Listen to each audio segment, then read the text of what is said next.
ನಮ್ಮ ಗಣೇಶನ ಫೈನಲ್ ಆಗಿ ಚಪ್ರಾಕ್ ತಂದ್ರಿ.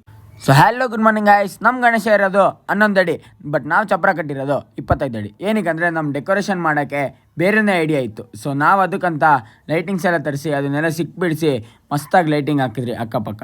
ಸೊ ಫುಲ್ ವೀಡಿಯೋ ಬೇಕಂದರೆ ನಾನು ಅಪ್ಲೋಡ್ ಮಾಡ್ತೀನಿ, ಇಲ್ಲಾಂದರೆ ನಮ್ಮ ಗಣೇಶ ಪೂಜೆಗೆ ವಿಸಿಟ್ ಆಗಿ.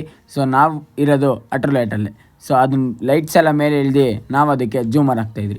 ಇದ್ರ ಫುಲ್ ಡೆಕೋರೇಷನ್ ವೀಡಿಯೋ ನಾನು ಯೂಟ್ಯೂಬಲ್ಲಿ ಖಂಡಿತ ಹಾಕ್ತೀನಿ. ಸೊ ನೀವೆಲ್ಲರೂ ಸಬ್ಸ್ಕ್ರೈಬ್ ಮಾಡಿ ನೋಡಿ. ಲೈಟ್ನ ಸುತ್ತಮುತ್ತ ಹಾಕ್ಬಿಟ್ಟು ಅಲ್ಲಿ ಮೇಲೆ ನಾವು ಪುಲ್ಲಿ ಕಟ್ಟಿದ್ರಿ, ಅದನ್ನು ಎಳ್ಕೊಳಕ್ಕಂತ ದಾರ ಕಟ್ಟಿದ್ರಿ. ಅದಾದಮೇಲೆ ನಾವು ಜೂಮರ್ ಮಾಡಿದ್ರಿ, ಅದನ್ನು ಮೇಲೆ ಎತ್ತಿದ್ರಿ. ಬಟ್ ಆ ಜೂಮರ್ಗೆ ನಾವಿನ್ನೂ ಡೆಕೋರೇಟ್ ಏನೂ ಮಾಡಿದ್ದಿಲ್ಲ.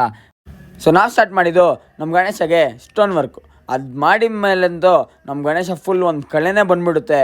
ಸೊ ಅದಕ್ಕೆ ಫುಲ್ ವೀಡಿಯೋ ನೋಡಿ ನನ್ನ ಯೂಟ್ಯೂಬ್ ಚಾನಲಲ್ಲಿ ಹಾಕ್ತೀನಿ. ಆ್ಯಂಡ್ ಎಲ್ಲರೂ ಖಂಡಿತ ಪೂಜೆಗೆ ಬನ್ನಿ.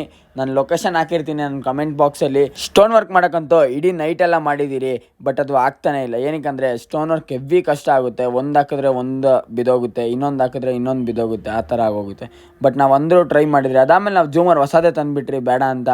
ಅದನ್ನು ಫಿಟ್ ಮಾಡಿ ನಾವು ಮೇಲೆ ಇಳಿಯೋವಾಗಂತೂ ಸಕ್ಕತ್ತಾಗಿ ಲುಕ್ ಬಂದುಬಿಡ್ತು.